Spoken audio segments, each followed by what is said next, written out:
પરિસ્થિતિ બહુ નબળી છે. માની સાડીનો છેડો પકડીને બાળકો એમ કહે, માં ભૂખ લાગી, જમવાનું આપો ને માં, ભૂખ લાગી.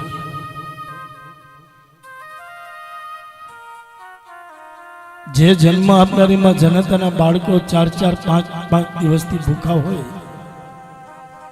એ જન્મ આપનારીમાં જનતાના ગળેથી કોળીઓ ઉતરે.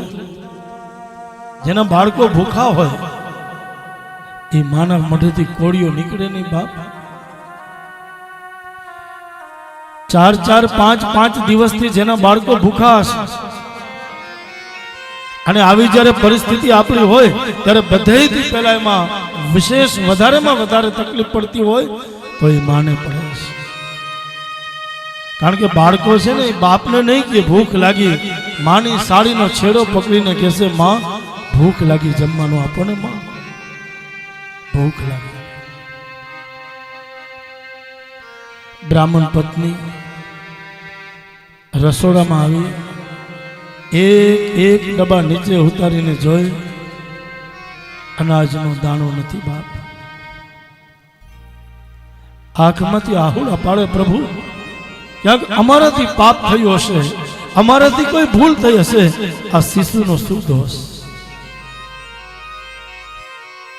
પ્રભુ અમારા ભાગ્ય ક્યાં કમજોર હશે, પણ આ બાળકોના ભાગ્ય. આજે 4-4-5 દિવસથી મારા બાળકો એમ કે, માં ભૂખ લાગી, જમવાનું આપ. શું આપું માં, શું આપું મારા બાળકોને? માની આંખમાંથી આંસુડા પડે છે, માં રડે છે, બાળકોના માથા ઉપર હાથ ફેરવે અને ખોટું બોલે કે સુઈ જાઓ, જાગશો ને એટલે હું તમને જમાડીશ, સુઈ જાઓ બાપ. માં વરી રસોડામાં જાય, એક ડબ્બાને જોઈ, અનાજનો દાણો નથી બાપ. આજે રડતા રડતા સુદામા અને સુશીલા એની પત્ની કહે કે મહારાજ તમે દ્વારકા જાઓ ને, અને કૃષ્ણ તમારો મિત્ર છે ને. ત્યારે સુદામા એટલું બોલ્યા કે દેવી, હું દ્વારકા જાઉં અને મારા કૃષ્ણની પાસે લાંબો હાથ કરું કે હું ગરીબ છું, મને કંઈક આપ.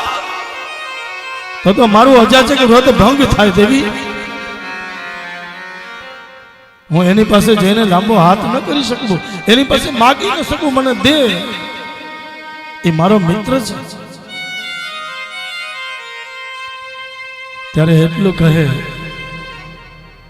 બ્રાહ્મણ હું માગવાનું નથી કહેતી કે તમે દ્વારકા જાઓ અને કૃષ્ણની પાસે લાંબો હાથ કરીને માગો. તમે મને કીધું હતું ને કે કૃષ્ણનું ઋણ મારી ઉપર છે, એ ઋણ ચૂકવવા નહીં જાઓ.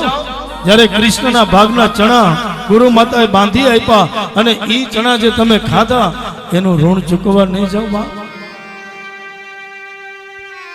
હું માગવાનું નથી કહેતી, હું ઋણ ચૂકવવાનું.